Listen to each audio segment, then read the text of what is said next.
Well, good morning, everyone. I'm Russ Riesinger, and this is the News Now. Hope you're doing well on this Thursday morning, and whether you're watching us on Facebook Live or any of our other digital platforms, we certainly appreciate you making WTOC your choice for news. We start out with some breaking news right now. We just found out information that Savannah Police's Violent Crimes Unit is investigating the fatal shooting of a 45-year-old woman that happened around 11 o'clock last night at a home in the 600 block of Plantation Drive. Now, here's what they're telling us. They responded to that home. They found 45-year-old Marisa Clay dead there. At this point, police think that shooting may have been accidental, but they are saying that it was definitely an isolated domestic incident. So that's about all we know at this point about that. They're also working to find out who shot a man very early this morning. That happened on 40th Street West in Savannah. This is some video from the scene right here. That shooting happened around 3:30 this morning. They found the victim after responding to one of those shot spotter calls. The victim was taken to the hospital to be treated. At last report, we were told that he was in critical condition. We don't know anything about a suspect at this point. Again, this happening on West 40th Street around 3:30 this morning. So if you know anything, you're asked to call police or Crime Stoppers, and that number is 912-234-2020.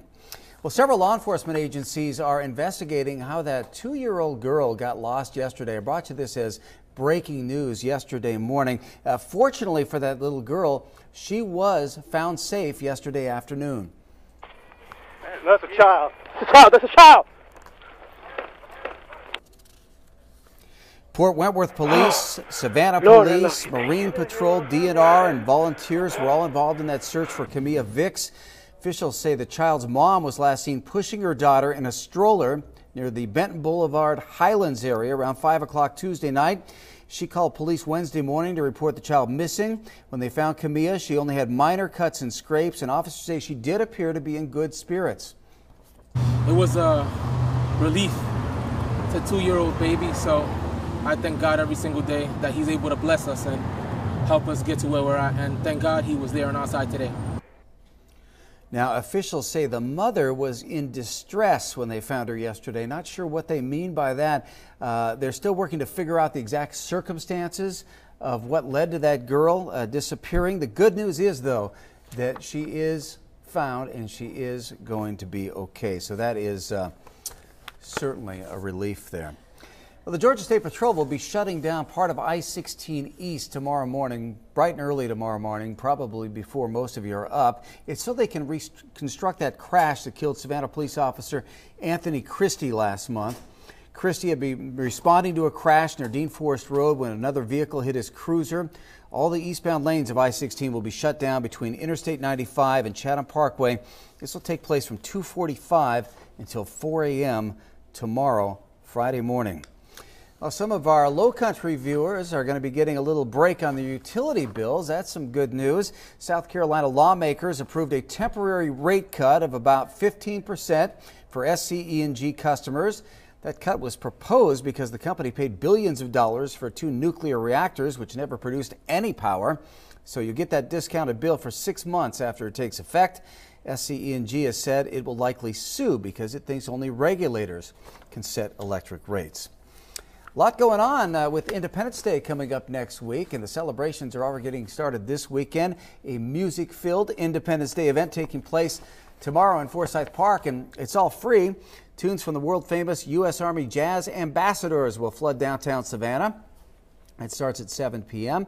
They are the Army's premier jazz band, and they serve and inspire by telling the Army story and honoring our soldiers and veterans. So that should be a good time.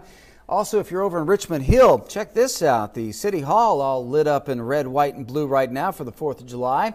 The mayor, Russ Carpenter, sent us this picture. And the city of Richmond Hill will be celebrating Independence Day Saturday, June 30th at J.F. Gregory Park. That celebration starts at 5. There'll be food vendors, crafts, and, of course, fireworks. And admission for all that is free as well. And one more event I want to tell you about this weekend. It's another 4th of July celebration. The Savannah Wind Symphony presenting a patriotic concert. It'll take place Sunday. That'll be at 3 p.m.